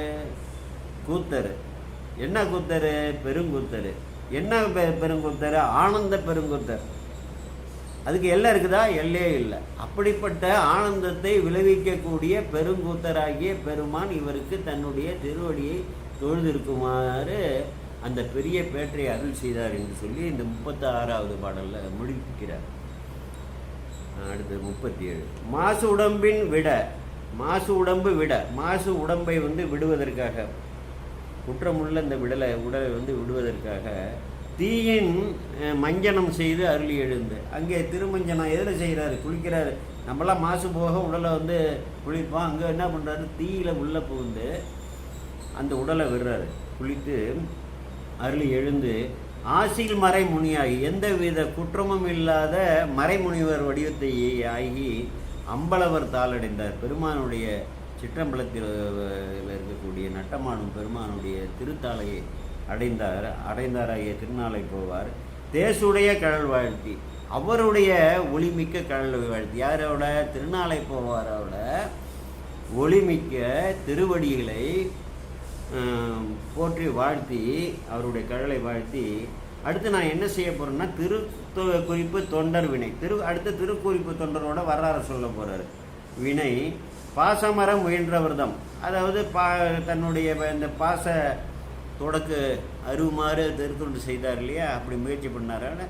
அந்த திருத்தொண்டின் பரிசு, அந்த பெருமையை நான் உரைக்கிறேன் என்று சொல்லி சொல்கிறாரு. தாமரை புரையும் காமரு சேவடி, அந்த தொடர் ஏற்கனவே நமக்கு எல்லாம் சொல்லியிருக்காங்க. இப்படிப்பட்ட ஒரு அற்புதமான வரலாறு. இதெல்லாம் வந்து காலமெல்லாம் கருதக்கூடாது. வந்து 17 மணி நேரத்தில் 1 மணி நேரம் நீ வந்து ஒதுக்கலைன்னா இறைவனுக்காக அப்புறம் என்ன இருக்குது? ஒரு ஞான நெறியெல்லாம் வர வேண்டாமா? தெரிந்து கொள்ள வேண்டாமா? யார் உரைப்பா இதெல்லாம்? இதை போல் யாருமே உரை சொல்லவே இல்லை. ஏதோ ஒரு வரலாறை சொல்லுவார்கள், இல்லைன்னா வரலாறை வந்து படித்து விட்டு குறிப்பு எடுத்துக்கொண்டு அது வந்து அதில் இது இருக்காது. இப்போ வந்து பதத்துக்கு பதம் சேக்கிழார் பெருமான் வந்து நமக்கு விளக்கியிருக்காரு பார்த்தீங்களா? இதை வந்து எதுவுமே விடாமல் அதோட பொருளை வந்து ஆழ்ந்து நம்மளால் முகந்து எடுத்து அனுபவிக்கிறோம். இந்த அனுபவம் அதிலெல்லாம் கிடைக்காது என்று சொல்லி நான் தொடர்ந்து கிட்டத்தட்ட பெரிய புராணத்திலேயே பாதி பாடல்களுக்கு மேலே பொருள் சொல்லிவிட்டேன். சுந்தரமூர்த்தி சாமிகள் வரலாறு முழுவதுமாக சொல்லி சுந்தரமூர்த்தி சாமிகள் பதிகம் அத்தனைக்கும் பொருள் சொல்லிட்டேன். ஞானசம்பந்த பெருமான், நாவுக்கரச பெருமான் அவர்கள் வரலாற்றில் இருந்த அத்தனை அற்புத நிகழ்வுக்கும் வந்து சேக்கிழாரால் வந்து விவரிக்கப்பட்ட பாடல்களுக்கும் அங்கே அதோட துணையாக உள்ள அந்த திருப்பதியங்களுக்கும் அகச்சான்றாக உள்ளது. அவருக்கும் பொருள் உரைத்து கொண்டிருக்கிறேன், தொடர்ந்து செய்து கொண்டிருக்கிறேன். நல்ல ஒரு விதியுடையவர்களால் தான் விதி உடையவர்களால் தான் வந்து நம்மை வந்து இந்த சிவநெறியில் இந்த தவநெறியில் செலுத்தி கொள்ள முடியும் என்று சொல்லி அந்த உறுதிப்பாட்டோடு மேலெழுந்து வாருங்கள். 17 மணி நேரம் விழித்திருக்கிற நேரத்தில் 1 மணி நேரம் இறைவனுக்காக நம்ம அர்ப்பணித்து இதையெல்லாம் நூலை வைத்து கொண்டு பதத்துக்கு பதம் வரிக்கு வரி நான் சொல்வதை கேளுங்க. நான் சொல்வதற்கு மேலேயும் உங்களுக்கு இறைவன் வந்து பல செய்திகளை வந்து உணர்த்துவார் என்று சொல்லி இதுவரை கேட்ட எல்லோருக்கும் எல்லா சிவமங்கல நலன்களையும் விளைவிக்க வேண்டும் என்று அந்த தில்லை கூத்தனை இறைஞ்சி கோமல் சேகராகிய நான் விடைபெறுகிறேன். வணக்கம். சிவாய நம. சிவாய நம. திருச்சிற்றம்பலம்.